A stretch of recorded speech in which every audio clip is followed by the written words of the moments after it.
Assalamualaikum warahmatullahi wabarakatuh. Saya Siti Nurrohma dari Program Studi Ilmu Gizi Fakultas Ilmu Kesehatan Universitas Muhammadiyah Surakarta. Pada kesempatan kali ini, izinkan saya untuk menyampaikan pernyataan diri dosen dalam unjuk kerja Tridharma Perguruan Tinggi Unsur Pengajaran sebagai salah satu persyaratan untuk mengikuti sertifikasi dosen tahun 2024. Uh, Presentasi kali ini akan ada dua bagian. Yang pertama adalah Delivery Interaction and Assessment atau DIA untuk salah satu mata kuliah yang saya ampu, dan yang kedua adalah tayangan proses pembelajaran dari satu sesi di mata kuliah tersebut. Sebelumnya, saya ingin menjelaskan mengenai mata kuliah ini. Mata kuliah ini adalah Antropologi Gizi dengan kode NUT 3231221, di mana ini merupakan mata kuliah wajib dan tidak memiliki MK prasyarat. Mata kuliah ini disampaikan pada semester kedua dengan bobot 2 SKS yang semuanya teori. Antropologi gizi membahas dasar-dasar antropologi kesehatan dan gizi, perilaku atau kebiasaan makan ditinjau dari aspek sosial budaya, dan juga peran antropologi gizi dalam mengatasi permasalahan gizi masyarakat. Untuk capaian pembelajaran mata kuliah, di sini ada 5. Yang pertama, mahasiswa mampu menjelaskan ruang lingkup antropologi yang dikaitkan dengan kesehatan dan gizi, serta fenomena biokultural. Kemudian, mahasiswa mampu menjelaskan berbagai model penelitian konsumsi pangan. Mahasiswa mampu menjelaskan pengaruh faktor sosial budaya dalam kebiasaan pangan. Yang keempat, mahasiswa mampu menganalisis perilaku pangan yang menyebabkan gizi lebih maupun gizi kurang. Dan yang terakhir, mahasiswa mampu menganalisis peran antropologi gizi pada berbagai permasalahan gizi di masyarakat, serta faktor-faktor yang berkaitan dengan perilaku pangan dan gizi. Untuk materi perkuliahan, ini yang sebelum UTS ada 4, mulai dari konsep dasar antropologi kesehatan serta peran antropologi kesehatan, hingga yang terakhir adalah model ekologi oleh Plato dan Herto. Kemudian untuk setelah UTS, ada 4 juga, mulai dari food habit dan proses sosialisasi perilaku pangan, hingga yang terakhir adalah peran antropologi gizi pada berbagai permasalahan gizi di masyarakat. Untuk delivery, mode perkuliahan di sini kebanyakan menggunakan metode tatap muka secara langsung, dan masih ada sedikit yang menggunakan tatap maya secara sinkron ya. Selain itu, di sini kami juga menggunakan Learning Management System atau LMS. Metode yang digunakan ini ceramah dengan active learning juga, lalu ada metode diskusi kelompok, studi kasus, dan juga metode kolaboratif. Di sini kami menggunakan menggunakan berbagai media mulai dari PPT bernarasi, dan juga video. Untuk interaction-nya biasa dilakukan melalui diskusi dan tanya jawab, baik itu pada pertemuan secara luring, daring secara sinkron. Nah, untuk daring secara asinkron masih ada interaksi, misalnya ketika kami memberikan feedback pada tugas mahasiswa yang dikumpulkan lewat LMS. Kemudian untuk active learning, di sini kami menggunakan beberapa metode active learning seperti brainstorming, case studies, think, pair, share, polls, atau quiz, everyone is a teacher, link paper, dan sebagainya. Ini adalah contoh dari quiz online yang bersifat objektif, mulai dari multiple choice, kemudian ada semacam puzzle, dan menjodohkan. Ini ada beberapa contoh tugas seperti tugas mencari informasi lalu mendiskusikannya di LMS, kemudian ada membahas artikel jurnal ilmiah, dan membuat ringkasan materi perkuliahan atau mind map.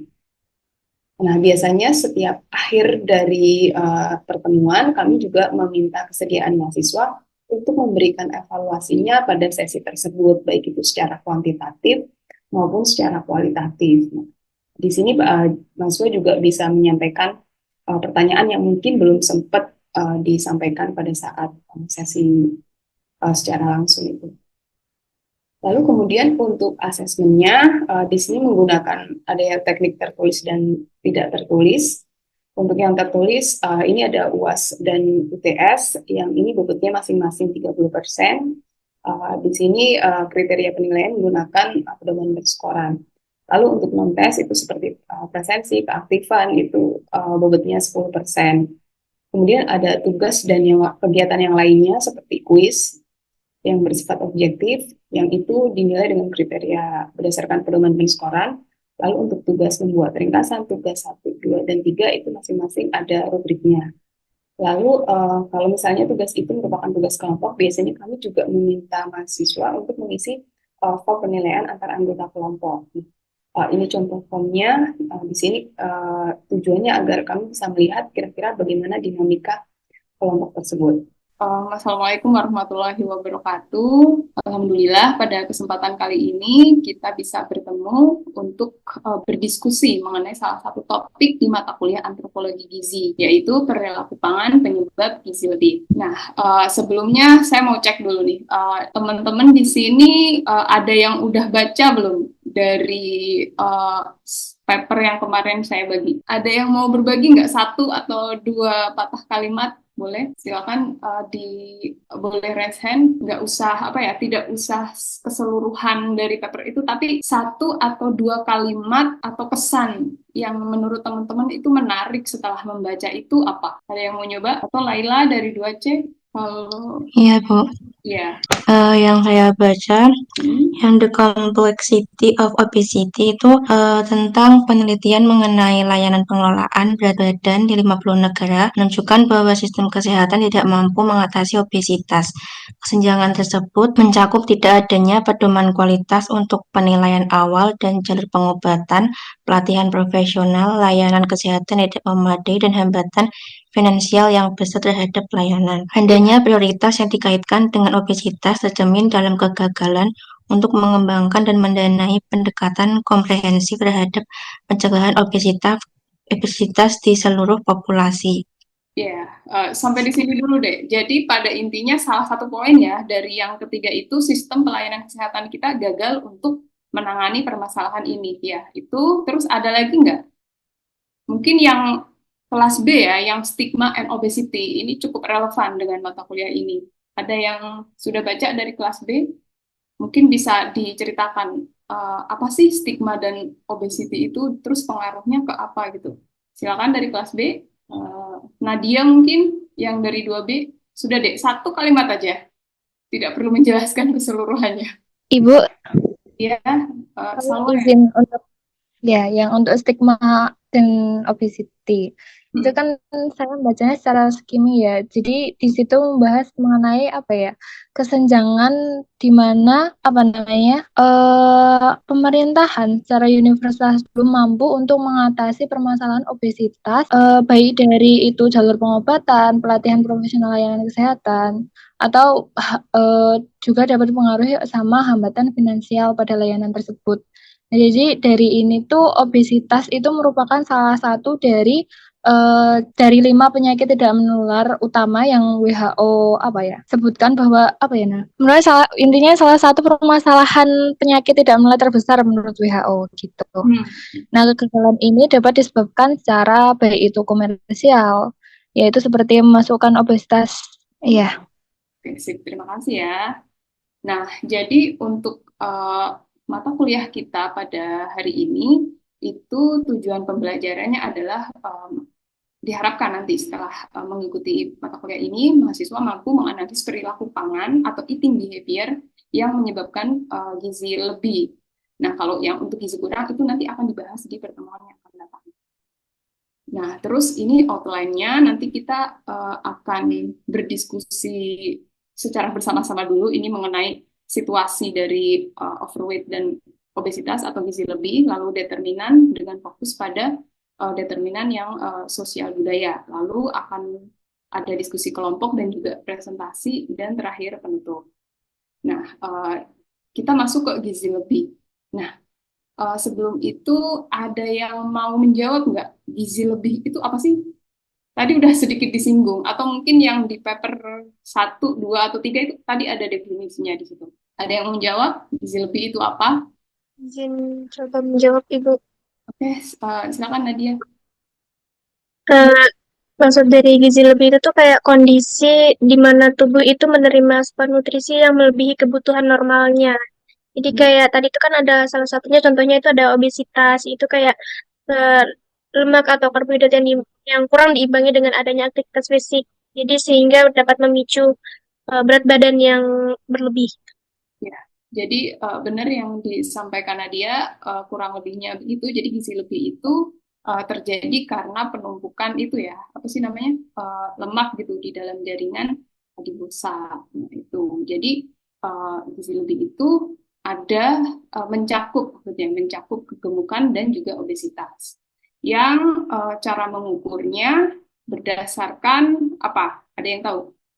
Seseorang itu gemuk atau obes itu dilihatnya dari apanya? Ya, dari apa? Berat badan, tinggi badan dalam meter yang dikuadratkan, ya.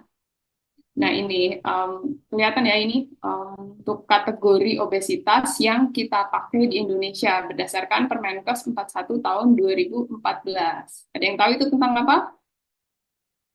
Ya, itu tentang pedoman gizi seimbang ya. Nah, ini merupakan obesitas berdasarkan INT. Nah, kenapa gizi lebih atau kegemukan dan obesitas itu penting?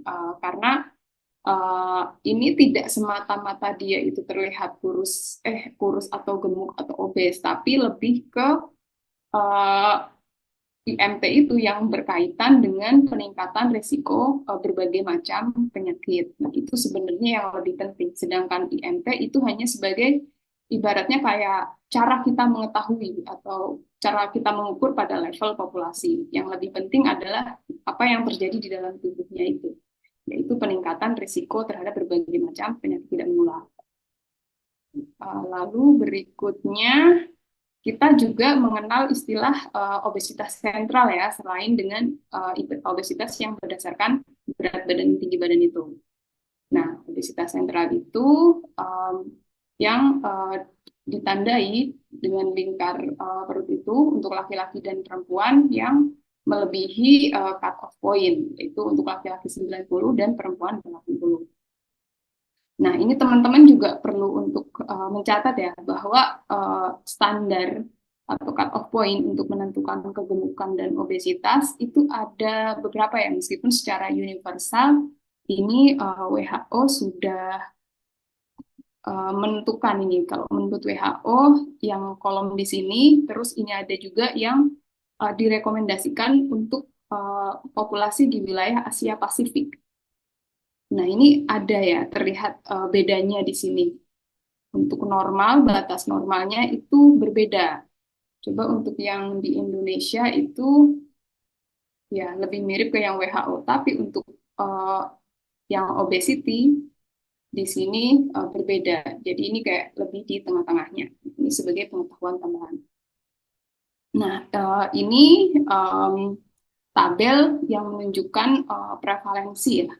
Prevalensi penduduk dengan gizi lebih. Jadi gizi lebih itu gabungan dari kegemukan dan obesitas. Nih, kebanyakan ini negara-negara Pasifik ya. Nah, lalu ini kalau kita melihat prevalensi berdasarkan negara ini dilihat warnanya ya, makin gelap itu makin banyak. Nah, untuk Indonesia sendiri ini warnanya masih agak kuning ya.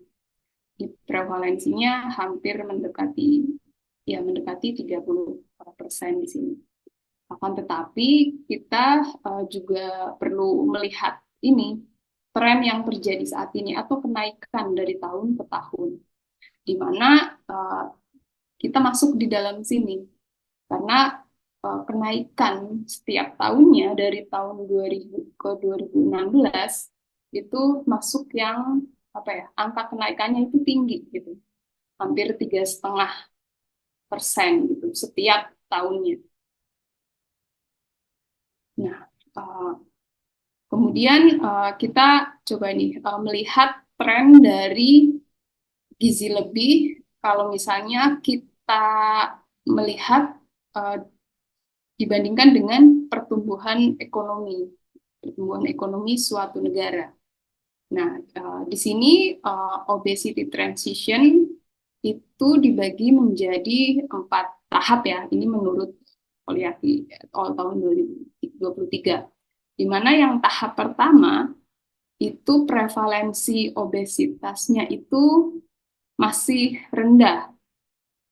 Lalu ini kalau misalnya kita bandingkan kelompok populasi itu di mana jumlah perempuan yang obes itu jauh lebih banyak daripada laki-laki. Lalu angkanya juga lebih tinggi pada dewasa dibandingkan anak-anak.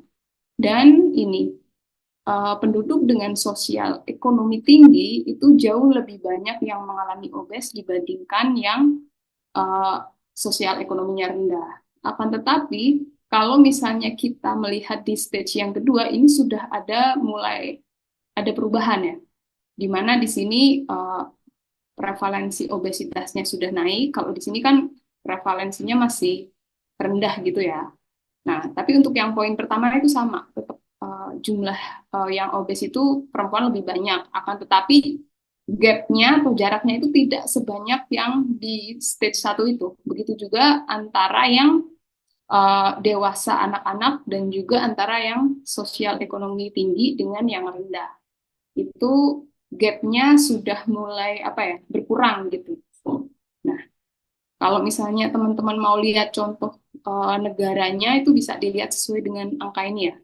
Stage 1 berarti yang angka 1 ini. Atau lihat sesuai warnanya juga bisa ya. Hijau berarti ini. Nah, terus kita lihat di stage yang ketiga, di mana obesity itu mengalami kenaikan yang tajam atau sudah bisa dikatakan sebagai epidemic rise. Nah, di sini yang sama itu cuma ini, antara berdasarkan jenis kelamin dan juga usia, di mana perempuan tetap lebih banyak yang obes dan juga dewasa masih lebih banyak daripada yang anak. Akan tetapi ini yang sudah berbeda itu ini yang berdasarkan sosial ekonomi status, di mana pada stage yang ketiga ini obes itu lebih banyak dijumpai pada mereka yang berada di sosial ekonomi yang rendah. Jadi ya gitu. Ini sudah terjadi pergeseran ya kalau di sini. Nah, kalau misalnya secara khusus melihat situasi di high income countries, ini mungkin karena ini kan masih ada tanda tanya ya di sini. Itu sudah mencapai puncaknya, tapi kita nggak tahu. Kenapa? Ya, karena stage yang keempat itu di mana prevalensi obesitas itu menurun, itu belum ada. Jadi ini belum ada negara yang mengalami stage yang keempat. Jadi sekarang tuh masih berada di wilayah entah di sini atau di sini atau mungkin di sini. Nah, bagaimana dengan Indonesia? Kalau ini kan masih berdasarkan region ya. Nah, kalau untuk Indonesia sendiri, nah ini nggak kebetulan memang, ada data dari tahun 93 sampai dengan 2014 yang menghubungkan antara ini excess weight sama dengan gizi lebih ya, dengan ini sosial ekonomi status atau tingkat kekayaan. Nah, cara baca grafiknya seperti ini. Kalau misalnya ini cekungannya ke bawah kayak gini, itu artinya obesitas itu lebih banyak dijumpai pada kelompok yang lebih kaya. Nah, lalu ini kita balik lagi ke, ya mungkin masih ada yang ingat materi pekan lalu.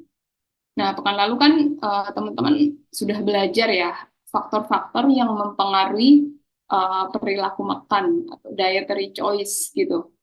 Yang ternyata banyak sekali faktornya dan itu saling terhubung. Dimana kalau misalnya kita melihat di aspek yang lebih luas itu ya pasti nggak bisa lepas dari yang namanya food system ya. Food system mulai dari production, storage, distribution, sampai dengan retail dan marketingnya. Dan semua itu saling terhubung dan saling mempengaruhi. Nah, yang mempengaruhi perilaku konsumen dan juga diet, yang pada akhirnya akan mempengaruhi status gizi dan kesehatan. Nah, yang menjadi fokus bahasan kita dalam antropologi gizi, khususnya pada pertemuan ini, adalah ini pengaruh dari faktor sosial budaya. Ini bisa jadi kebudayaan, agama, ritual, lalu ada tradisi, dan juga women empowerment. Nah, ini contoh dari salah satu penelitian ya, yang menganalisis bagaimana aspek sosial budaya bisa mempengaruhi eating behavior, yang pada akhirnya juga bisa berpengaruh pada status gizi lebih gitu. Nah, di sini dijelaskan ada berbagai macam faktor di berbagai level, mulai dari level lingkungan fisik dan lingkungan sosial. Ini mulai dari ketersediaan pangan, lalu ini ada juga struktur sosial, ini ketersediaan yang ekonomi ya. Nah, ini juga ada pengaruh media, pendidikan, dan juga periklanan. Lalu kita masuk ke yang lebih dekat lagi, itu faktor kepercayaan, norma, sikap, dan juga keterampilan. Nah, ini ada berbagai macam faktor, baik itu yang intrapersonal dalam diri ataupun interpersonal kaitannya dengan orang lain. Di sini ada faktor keluarga dan juga sosial ya, teman. Lalu masuk ke dalam yang sudah terkait dengan sensory affective motivation, sudah terkait dengan pengalaman seseorang terhadap makanan, mungkin sudah pernah nyicip itu rasanya kayak gimana, sesuai atau enggak gitu. Dan pada akhirnya masuk ke dalam personal preference gitu, rasa, kemudian lapar, perasaan lapar dan lain sebagainya. Itu semuanya yang mempengaruhi sikap kita atau perilaku kita saat memilih makanan dan juga kebiasaan makan. Nah, ini juga contoh yang lain ya. Ini khusus pada anak-anak. Cuma dalam penelitian ini digabungkan dengan aktivitas fisik yang di sini juga saling berinteraksi dengan pengaruh sosial budaya. Nah, penjelasannya ada di kotak yang di bawah ini. Selain itu, ini juga ada pengaruh dari masa sebelumnya. Kalau adolesen berarti ini pengalaman waktu dia masih balita itu juga ngaruh. Terus ini waktu prekonseptual ngaruh. Dan ini nanti juga pada akhirnya akan mempengaruhi eating behavior saat dia sudah dewasa. Nah, dari berbagai macam penelitian, misalnya 2 itu tadi cuma contohnya ya. Yang lain tentunya masih banyak lagi. Nah, faktor-faktor sosial budaya yang mempengaruhi perilaku makan kita itu, nah ini saya contohkan lagi, ada beberapa ya. Kalau untuk sosial kelas itu seperti yang tadi kita jelaskan di stage yang obesity itu ya, bagaimana kaya dan miskin gitu pengaruhnya seperti apa, terus juga dari waktu ke waktu trennya seperti apa, itu seperti yang tadi sudah kita diskusikan. Lalu pengaruh budaya ini ada beberapa contohnya kayak tradisi, cara memasak, menghidangkan, atau ada makanan yang boleh atau tidak dimakan untuk siapa, apakah itu berlaku untuk semua atau hanya untuk kelompok tertentu. Nah, ini juga ada sosial konteks gitu. Misalnya terkait dengan cara membeli makanan, apakah bisa dibeli secara online atau beli langsung, ya, terkait dengan jarak dan sebagainya. Nah, sosial konteks itu juga terkait dengan saat kita makan, itu kayak gimana gitu makannya. Apakah bersama keluarga atau dengan teman kita juga macam-macam ya. Misalnya dengan teman yang udah biasa kita makan bareng, atau teman yang jarang ketemu, dan lain-lain. Atau pas kita makan sendirian. Nah, itu tentu akan mempengaruhi perilaku makan kita. Nah, perilaku makan itu kan ada banyak ya aspeknya. Yang pertama, eating habits, jadi kebiasaan makan. Contohnya, biasa sarapan atau enggak, terus sarapan jam berapa, lalu makan siang dan lain sebagainya. Lalu eating occasion, misalnya pada saat kita ada acara-acara tertentu, kebiasaan makan kita tuh kayak gimana gitu. Lalu apakah kita mengikuti aturan makan tertentu kayak diet, misalnya diet untuk menaikkan berat badan atau menurunkan berat badan dan lain sebagainya. Nah, ada juga disorder eating symptoms. Ini mungkin lebih kompleks ya, jauh lebih kompleks. Jadi ya kita tidak akan membahas terlalu jauh untuk yang ini.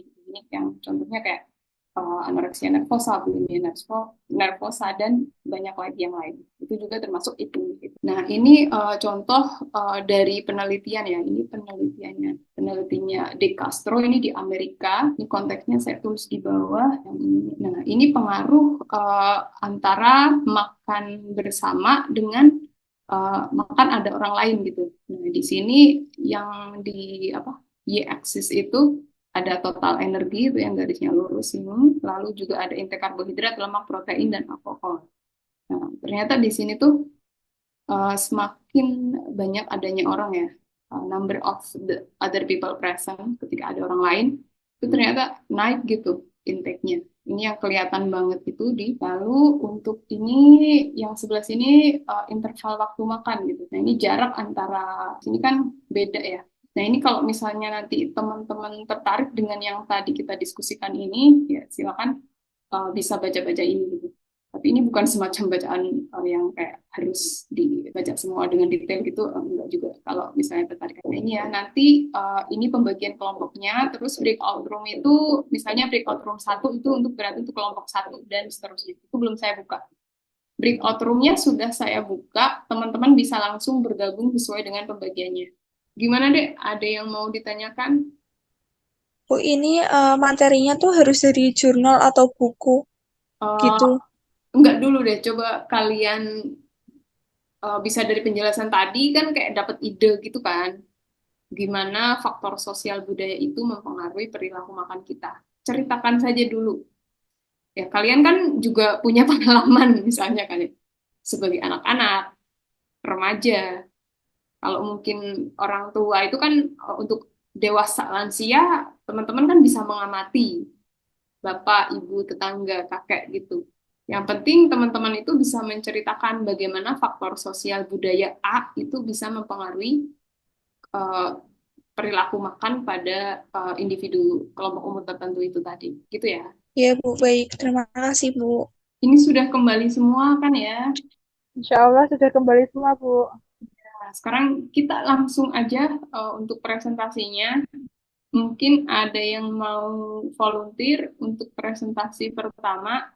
Silakan kelompok satu berarti kelas A ya. Saya Bu, baik kami dari kelompok 1 akan mempresentasikan tentang perilaku pangan yang menyebabkan obesitas pada anak sekolah. Yang pertama, faktor-faktor yang menyebabkan obesitas pada anak sekolah meliputi yang pertama konsumsi makanan yang tidak seimbang, kedua kurangnya aktivitas fisik, ketiga pola makan yang tidak sehat, dan yang keempat faktor keturunan anak-anaknya. Itu saja Bu. Bagaimana gitu kan, pertanyaan saya itu bukan faktor apa saja tapi bagaimana faktor sosial budaya A itu bisa berpengaruh terhadap perilaku makan itu. Yang mau kamu sorotin perilaku makan yang seperti apa, misalnya makannya telat, suka jajan atau kayak gimana gitu. Dari kelompok 2 ya, kelompok 2 kelompok berapa? Dari kelompok 4, Saya Ibu, Arfa ya. ya Ya. dari faktor sosial budaya itu kalau anak sekolahan bisa berasal dari faktor teman sebaya. Misalkan pergaulan dari atau lingkungan dari anak tersebut mendukung konsumsi pangan yang tidak sehat. Nah, jadi anak ini akan cenderung mengikuti pola makan yang tidak sehat tersebut. Ditambah lagi dengan ketersediaan makanan yang Ini tadi kita sudah melakukan diskusi kelompok. Jadi kesimpulannya tadi itu ya, ada berbagai macam faktor yang mempengaruhi perilaku gizi pada perilaku bergizi ya, perilaku makan kita yang pada akhirnya akan menyebabkan gizi lebih. Tadi ada banyak ya, dan juga ada beberapa orang yang lebih berpengaruh begitu, misalnya pada anak-anak itu orang tuanya, teman, dan lain-lain. Ada juga pengaruh media tadi, khususnya remaja yang memiliki akses lebih lebih leluasa, mungkin bisa disebut seperti itu, terhadap media. Nah, ya itu juga menjadi salah satu faktor yang penting ketika kita ingin merencanakan intervensi gizi pada kelompok usia tersebut. Tentu harus mempertimbangkan faktor-faktor ini sosial budaya, karena itu ya tidak bisa lepas gitu ya. Nah, ini sebelum benar-benar saya akhiri, teman-teman ada yang mau disampaikan nggak? Atau mungkin cukup sekian? Nggak ada ya untuk pertanyaannya. Jadi nggak apa-apa, nanti kita bisa ketemu lagi di lain kesempatan. Itu saya ucapkan terima kasih banyak. Semoga apa yang kita diskusikan ini bermanfaat, dan jika nanti teman-teman ingin berdiskusi lebih lanjut, silakan bisa email ke saya atau lewat channel lain juga nggak apa-apa. Insya Allah akan saya respon. Terima kasih banyak atas partisipasinya. Sekali lagi ya, kurang lebihnya mohon maaf. Assalamualaikum warahmatullahi wabarakatuh.